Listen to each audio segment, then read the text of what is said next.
Hey everyone, before we get started with today's video, I first off want to thank everyone that participated in this project. Honestly, making this project so much more than I could ever imagine. This project means a lot to me.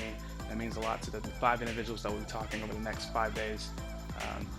These stories that you'll be hearing are stories about suicide and the mental illnesses behind suicide, so more than just that, so we can end the stigma behind suicide. So I really hope that you are able to take something away from these videos. If you're struggling, if you have someone that is struggling, you can learn something from this.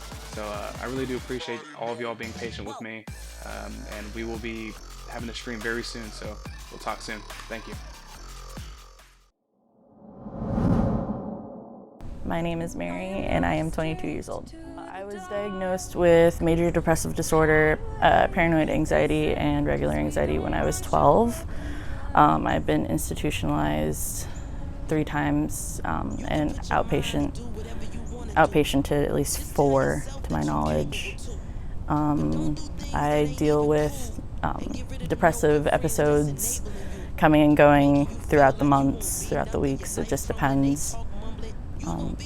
But it's a day-to-day case usually. I have a serotonin and dopamine imbalance in my brain, basically meaning that the chemicals that are supposed to keep you balanced and happy, my brain does not produce enough to keep me balanced and happy, so it's not by choice by any means.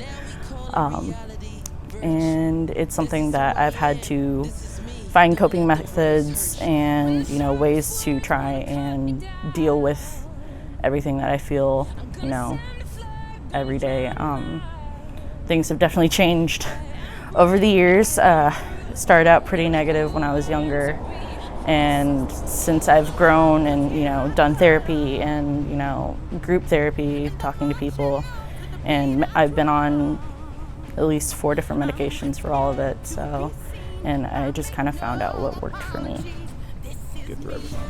Honestly, a lot of it had to do with me being involuntarily admitted when I was 13 for the first time.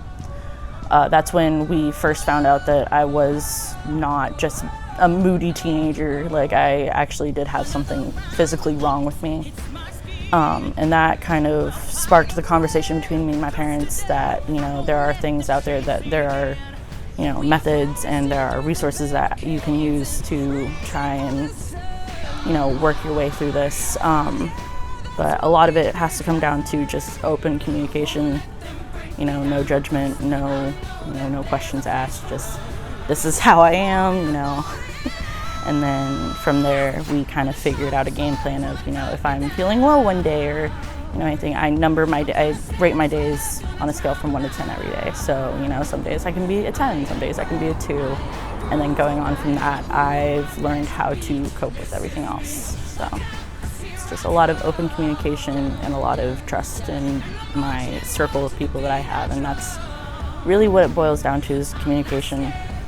And then having a good support system there, including, doctors if needed, therapists, psychiatrists, family, friends, anyone that is willing to understand without judging or not having a bias, but like coming in with no expectations on how you're going to act every day.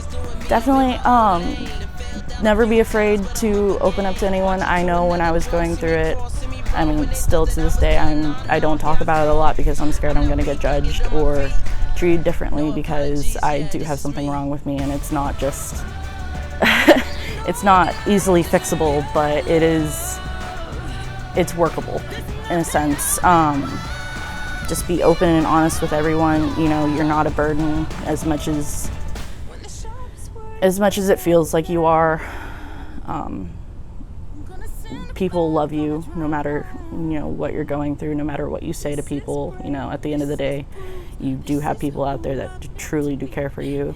So that's really the thing that I had to try and remember when I was going through my darkest times, was that I am safe and I am loved, even though I don't feel it right now.